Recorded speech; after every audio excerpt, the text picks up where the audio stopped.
Study point में आपका खैर मकदम है। उम्मीद है आप सब अच्छे होंगे और तैयारी भी बेहतर तरीके से आप लोगों की चल रही होगी। तो आज का क्लास देखते हैं, शुरू करते हैं। क्या भाई, आज सआदत हसन मंटू के ताल्लुक़ से पहले देखते हैं, उसके बाद आगे देखेंगे। चलिए, तो सआदत हसन नाम क्या था इनका? सआदत हसन था। ठीक है, क्या नाम था? असल नाम इनका क्या था? सआदत हसन था। ठीक है, सआदत हसन मंटू का असल नाम क्या था? सआदत हसन। और कलमी नाम क्या था? मंटू। अगर सवाल इस तरह पूछा जा रहा है कि सआदत हसन मंटू का कलमी नाम क्या है, तो क्या बताना है? मंटू बताना है। ठीक है,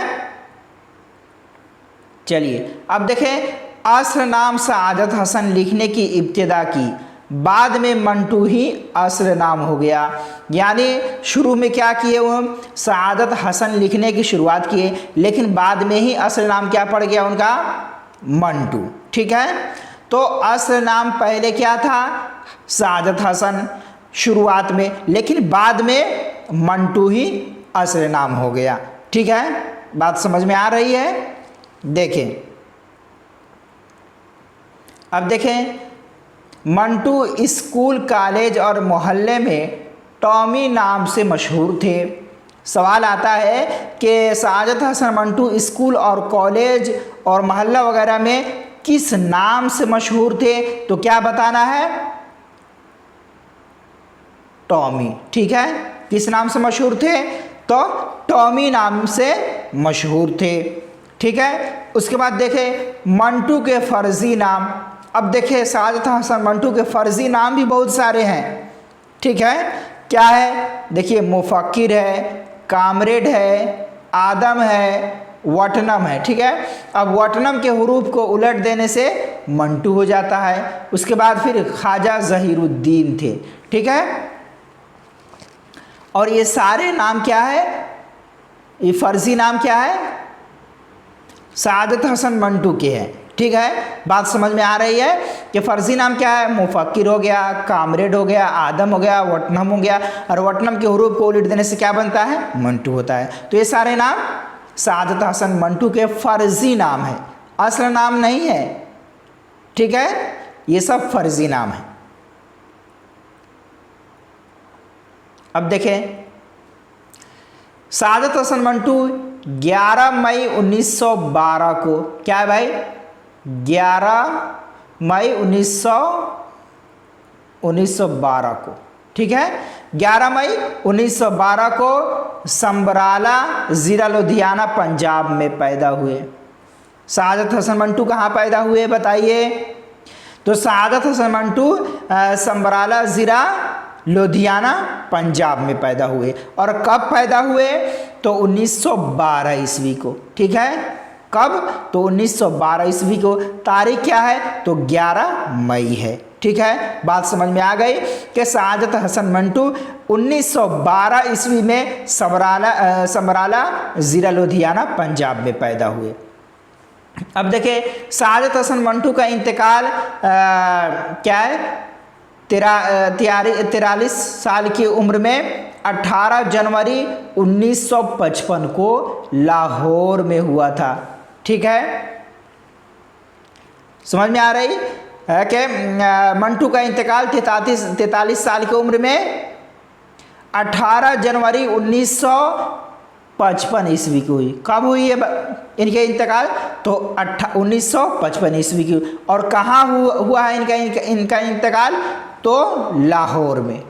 लाहौर कहाँ है? पाकिस्तान में। ठीक है, और मियानी साहब लाहौर में ही दफन किए गए थे। ठीक है, जगह का नाम है मियानी साहब, लाहौर में ही दफन किए गए थे। बात समझ में आ गई?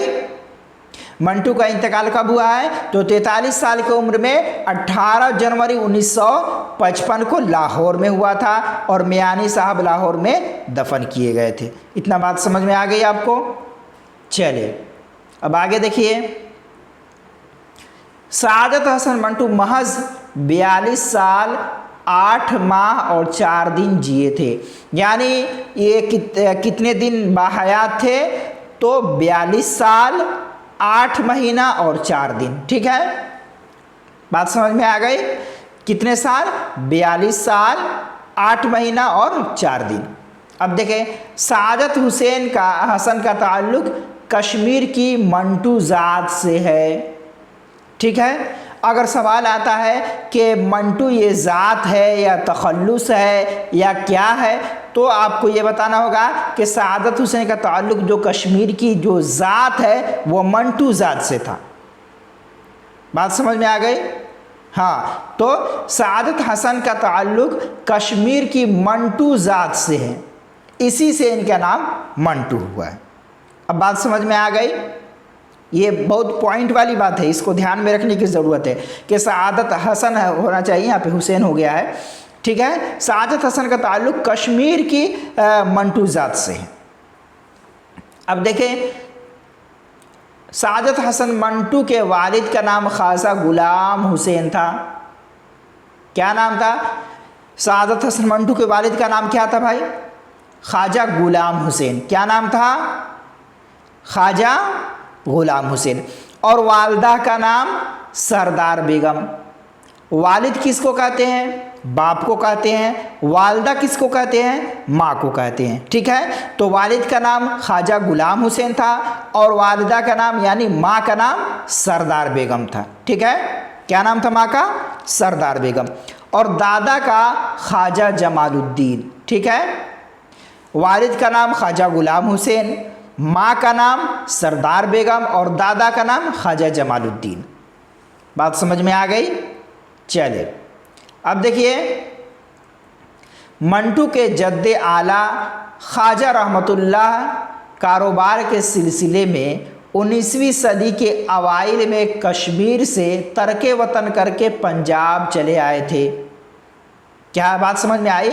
यानी मंटू के जद्दे आला यानी अबाव अजदाद जो थे उनमें से ख्वाजा रहमतुल्लाह हैं, वो कारोबार के सिलसिले में 19वीं सदी में, कब?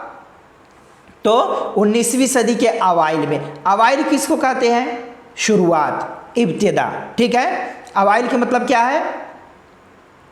शुरुआत, इब्तिदा। ठीक है, बात समझ में आ गई? चलिए, अब देखें क्या है? मंटू के जद्दे आला ख्वाजा रहमतुल्लाह कारोबार के सिलसिले में, तिजारत के सिलसिले में 19वीं सदी की शुरुआत में, शुरू में, आगाज़ में, इब्तिदा में कश्मीर से तर्के वतन करके यानी कश्मीर छोड़कर कहाँ चले आए थे? पंजाब चले आए थे।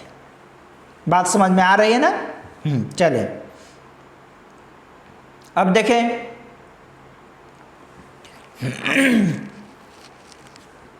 देखिए, सादत हसन मंटू 10वीं के इम्तिहान में 3 बार फेल हुए थे। सादत हसन मंटू 10वीं के इम्तिहान में कितने बार फेल हुए थे? तो 3 बार फेल हुए थे। ठीक है, कितनी बार? तो 3 बार फेल हुए थे। चौथी कोशिश में मुस्लिम हाई स्कूल अमृतसर से 1931 में मैट्रिक का इम्तिहान पास किया था। बात समझ में आई कि सादत हुसैन मंटू मैट्रिक के इम्तिहान में कितने बार फेल हुए? 3 बार फेल हुए। चौथी कोशिश में ये मुस्लिम हाई स्कूल अमृतसर से 1931 ईस्वी में, 1931 ईस्वी में मैट्रिक का इम्तिहान पास किए। और हैरत की बात यह है कि वह बराबर उर्दू के मजमून में ही फेल हुए। जिसका ताल्लुक उर्दू से है वही उर्दू में क्या हुआ? फेल होता रहा। तो ये कोई ज़रूरी नहीं है कि जिसका ताल्लुक उर्दू से हो उर्दू में फेल ही ना हो, ऐसा मुमकिन नहीं। ठीक है, तो देखें, हैरत की बात यह है कि वह बराबर उर्दू के मजमून में ही फेल हुए। तो 3 बार फेल हुए, चौथी बार की कोशिश से 1931 ईस्वी में मैट्रिक के इम्तिहान पास किए सादत हसन मंटू। बात समझ में आ रही है? चलें, अब देखिए कि मंटू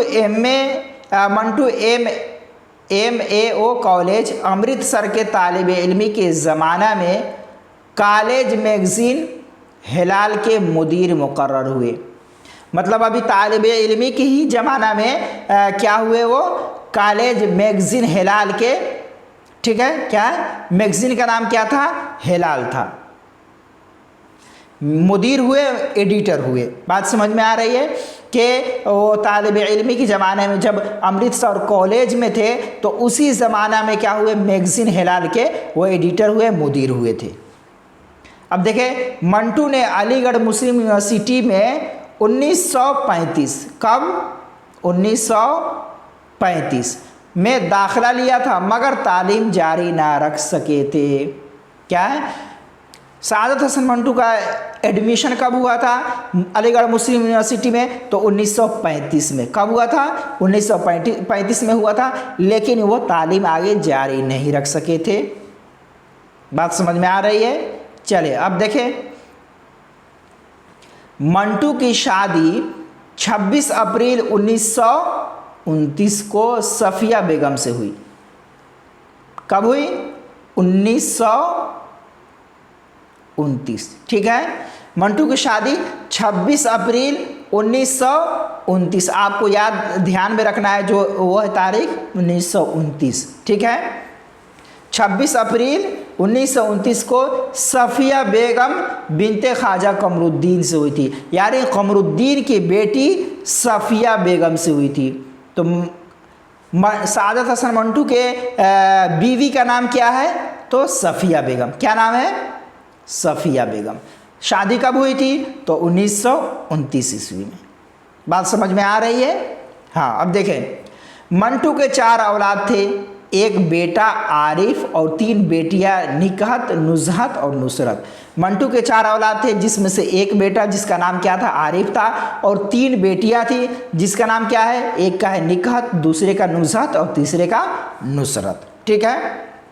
अब देखें, मंटू की पहली तहरीर बारी साहब की ही ज़ेरे इदारत शाये होने वाले अखबार मसावात में शाये हुई थी। बात समझ में आई, बात समझ में आ रही है। देखें क्या है, मंटू की पहली तहरीर बारी साहब की ही ज़ेरे इदारत शाये होने वाली अखबार मुसावात, क्या है, अखबार का नाम क्या है, मुसावात है, उसी में शाये हुई थी। और मंटू ने अपने अदबी सफ़र का आगाज़ इसी रोज़नामा में कालम निगारी से किया था।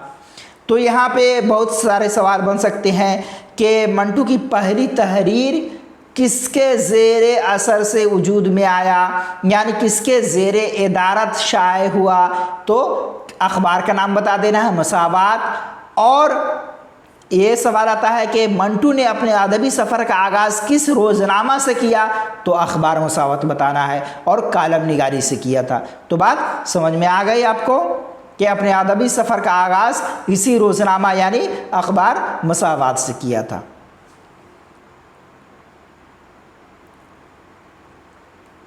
देखिए, मंटू ने अपना अव्वलीन अफसाना तमाशा के उन्वान से लिखा था, जो बारी अलेग की इदारत में शाये होने वाले हफ्त रोज़ा खल्क अमृतसर के पहले शुमारे अगस्त 1934 में शाये हुआ था। बाद में उसे मंटू ने अपने पहले अफसानी मजमुआ में शामिल कर लिया। क्या है भाई, कि मंटू ने अपना अव्वलीन अफसाना यानी सआदत हसन मंटू का पहला अफसाना क्या है, तमाशा। क्या है भाई, तमाशा के उन्वान से लिखा था, जो बारी अलैह के इदारत में, इन्हीं के इदारत में शाये होने वाले हफ्त रोज़ा, इसका नाम क्या है, खल्क। हफ्त रोज़ा का नाम क्या है, हफ्त रोज़ा किसको कहते हैं, जो 7 दिन पर निकलता है, ठीक है। तो हफ्त रोज़ा खल्क अमृतसर के पहले शुमारे में शाये हुआ था, लेकिन बाद में क्या हुआ, मंटू ने अपने पहले अफसानी मजमुआ में उसे शामिल कर लिया। तो मंटू का पहला अफसाना क्या है, तमाशा, जो हफ्त रोज़ा खल्क अमृतसर में शाये हुआ था। अब कब शाये हुआ था, तो 1934 में शाये हुआ था, ठीक है। कब शाये हुआ था, तो 1934 में शाये हुआ था। अब देखें, मंटू को 2 बार पागल खाने में दाखिल होना पड़ा था। क्या भाई, मंटू को 2 बार पागल खाने में दाखिल होना पड़ा था। अब देखें, मंटू जनवरी 1948 1948 में हिजरत करके पाकिस्तान चले गए थे। क्या है भाई? अगर सवाल आता है कि सादत हसन मंटू हिजरत करके पाकिस्तान कब गए, तो क्या जवाब होगा? 1948 में। कब गए? तो 1948 में। ठीक है। अब देखें मंटू का अफसाना तरक्की पसंद। मंटू का अफसाना क्या है? तरक्की पसंद एक तंजिया अफसाना है जो मंटू के इब्तिदाई अफसानों में शामिल है, जो पहली दफ़ा अलीगढ़ मैगज़ीन में शाये हुआ था। क्या मतलब? मतलब यह है कि मंटू का अफसाना तरक्की पसंद जो है ये एक तंजिया अफसाना है। अगर आता है कि सादत हसन मंटू के तंजिया अफसाना का नाम बताइए, तो आपको क्या बताना है? तरक्की पसंद। या अगर इस तरह का सवाल आता है कि सादत हसन मंटू का अफसाना तरक्की पसंद ये किस तरह के अफसाना है? तंजिया है या समाजी है या नफ्सियाती है, मतलब दीगर, या सियासी है, किस तरह के अफसाना है? तो आपको क्या जवाब देना होगा?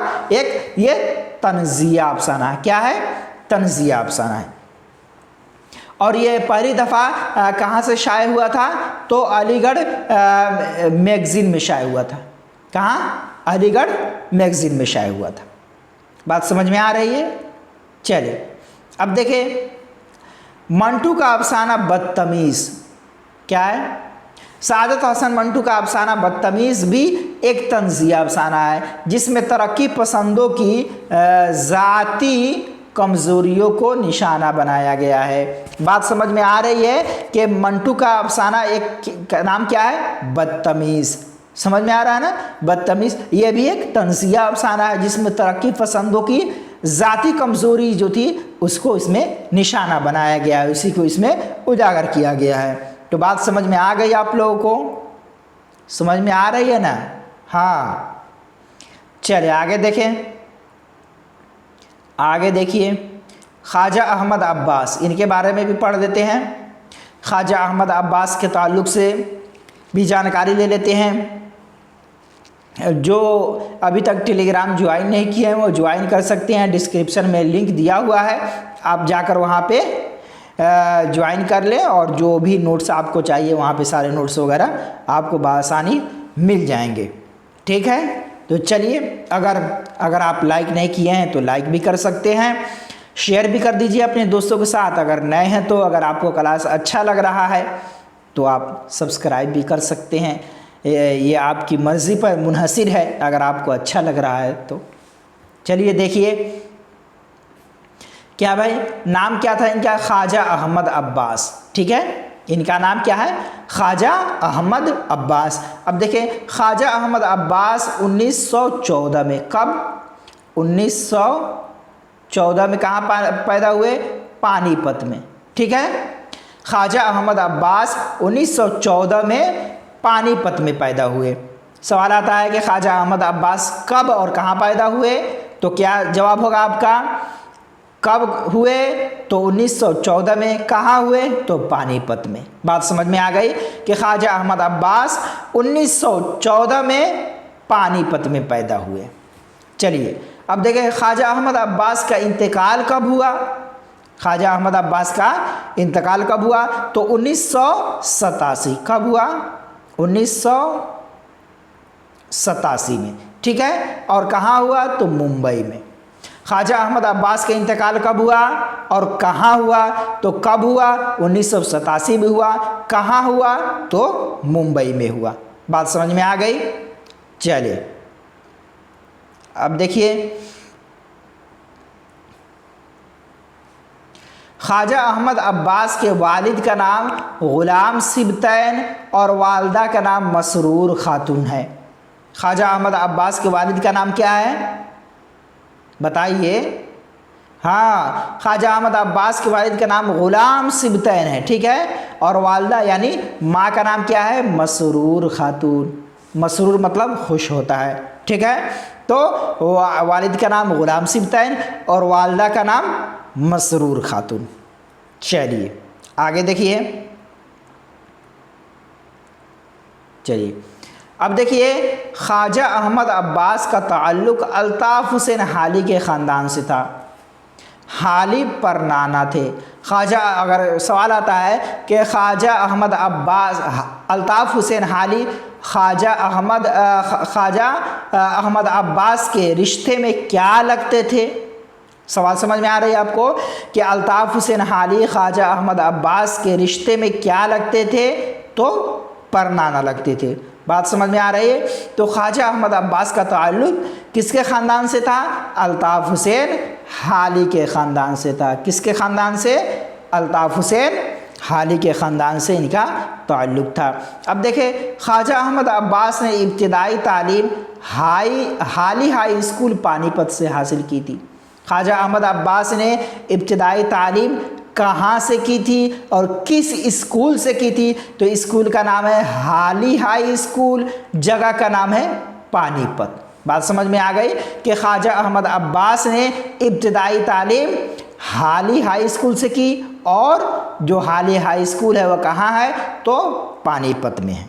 बात समझ में आ गई आपको? चलें अब देखें, ख्वाजा अहमद अब्बास ने अपने कैरियर का आगाज़ बतौर जर्नलिस्ट देहरी के एक अखबार नेशनल कॉल में मजमून लिखकर किया था। यानी ख्वाजा अहमद अब्बास ने अपनी कैरियर के, अपनी मुलाजमत का आगाज़ कहाँ से किया था? बतौर जर्नलिस्ट दिल्ली के एक अखबार जिसका नाम क्या है? National call.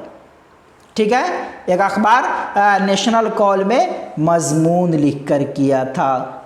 बात समझ में आ गई? चले अब देखिए,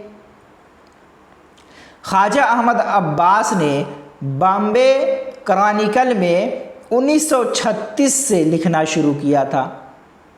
क्या है? 1936 से, 1936 से। ठीक है, चलिए 1936। अब देखें, ख्वाजा अहमद अब्बास ने कब से लिखना शुरू किया? तो क्या जवाब होगा आपका? 1936 से। कहाँ से? तो बॉम्बे क्रॉनिकल में। ठीक है, क्या है? बॉम्बे क्रॉनिकल में 1936 से लिखना क्या किया है? शुरू किया है। बात समझ में आ रही है? 1936 से। चलिए अब देखें, ख्वाजा अहमद अब्बास आर.के. करंजिया के हफ्त रोज़ा बिल्ड्स में आज़ाद कलम के नाम से कॉलम लिखा करते थे। क्या है? ख्वाजा अहमद अब्बास आर.के. करंजिया के हफ्त रोज़ा बिल्ड्स में आज़ाद कलम के नाम से कॉलम लिखा करते थे। बात समझ में आ रही है कि आर.के. करंजिया के जो हफ्त रोज़ा जो मैगज़ीन था उसका नाम क्या है? बिल्ड्स में क्या करते थे? आज़ाद कलम के नाम से क्या करते थे? एक कॉलम लिखा करते थे। अब देखिए, ख्वाजा अहमद अब्बास एक मशहूर सहाफ़ी और अफसाना निगार हैं जो फ़िल्मी दुनिया से वाबस्ता थे। क्या है? ख्वाजा अहमद अब्बास एक मशहूर सहाफ़ी भी थे। ठीक है, एक मशहूर सहाफ़ी भी थे, इनका सहाफ़त से काफ़ी ताल्लुक़ भी था और एक अफसाना निगार भी थे। क्या थे? मशहूर सहाफ़ी भी थे और अफसाना निगार भी थे, और ये एक फ़िल्मी दुनिया से भी वाबस्ता थे। इनका ताल्लुक़ फ़िल्मी दुनिया से भी था। ठीक है, तो ख्वाजा अहमद अब्बास एक मशहूर सहाफ़ी और अफसाना निगार हैं जो फ़िल्मी दुनिया से वाबस्ता थे, फ़िल्मी दुनिया से ताल्लुक़ रखते थे। देखें, ख्वाजा अहमद अब्बास ने फ़िल्मी दुनिया के लिए नया संसार नामी कहानी 1942 में लिखी थी। क्या है भाई? ख्वाजा अहमद अब्बास ने फ़िल्मी दुनिया के लिए क्या एक कहानी लिखी थी, उसका नाम क्या है? नया संसार। क्या नाम है भाई? नया संसार। ये कहानी कब लिखी थी इन्होंने? तो 1942 में। कब लिखी थी? 1942 में लिखी थी। बात समझ में आ गई कि ख्वाजा अहमद अब्बास ने फिल्मी दुनिया के लिए नया संसार नामी कहानी लिखी थी। वो कब लिखी थी? 1942 ईस्वी में। चलिए अब देखिए, ख्वाजा अहमद अब्बास के अदाकार राज कपूर के साथ गहरे मरासिम थे। ठीक है, क्या है? ख्वाजा अहमद अब्बास के अदाकार राज कपूर के साथ गहरे मरासुम थे, गहरे ताल्लुकात थे राज कपूर से इनको। ठीक है, अब देखें ख्वाजा अहमद अब्बास ने चार्ली चैपलन, क्या है, ख्वाजा अहमद अब्बास ने चार्ली चैपलन, माओ जे तंग, अमरीकी सदर रोजवेल्ट, रूसी वज़ीर आज़म खुरूशीफ के इंटरव्यू लिए थे। तो ख्वाजा अहमद अब्बास ने इन लोगों का इंटरव्यू लिया था। किसका किसका? चार्ली चैपलन, माओ जे तंग, अमरीकी सदर रोजवेल्ट, ठीक है, और उसके बाद रूसी वज़ीर आज़म खुरूशीफ, इन लोगों का इन्होंने क्या किया था? इंटरव्यू भी लिया था। बात समझ में आ रही है आपको? समझ में आ रही है तो एक लाइक भी कर दीजिए। अब देखें ख्वाजा अहमद अब्बास ने उर्दू, हिंदी और अंग्रेज़ी में 75 किताबें लिखी है। कितनी किताबें लिखी है इन्होंने? 75 बुक्स। ठीक है, तो ख्वाजा अहमद अब्बास ने उर्दू, हिंदी और अंग्रेज़ी में तकरीबन कितनी किताबें लिखी है इन्होंने? 75 किताबें लिखी हैं। बात समझ में आ गई? अब देखें ख्वाजा अहमद अब्बास ने 1979 में, कब? 1979 में 7 हिंदुस्तानी फिल्म, क्या है भाई? ख्वाजा अहमद अब्बास ने 1900, क्या है भाई? 79, ठीक है, 1979 में 7 हिंदुस्तानी फिल्म बनाई थी, जिसके ज़रिया पहली बार अमिताभ बच्चन को फिल्म में काम करने का मौका मिला था। अमिताभ बच्चन को पहली बार फिल्म में काम करने का मौका मिला था। इसी फिल्म में 7 हिंदुस्तानी फिल्म बनाई थी, जिसके ज़रिया पहली बार अमिताभ बच्चन को फिल्म में काम करने का मौका मिला था। कब बनाई थी? तो 1979 में। ठीक है, चलिए आज इतना ही रहते हैं, फिर मिलते हैं इंशाअल्लाह आप लोगों से। शुक्रिया, जज़ाकल्लाह।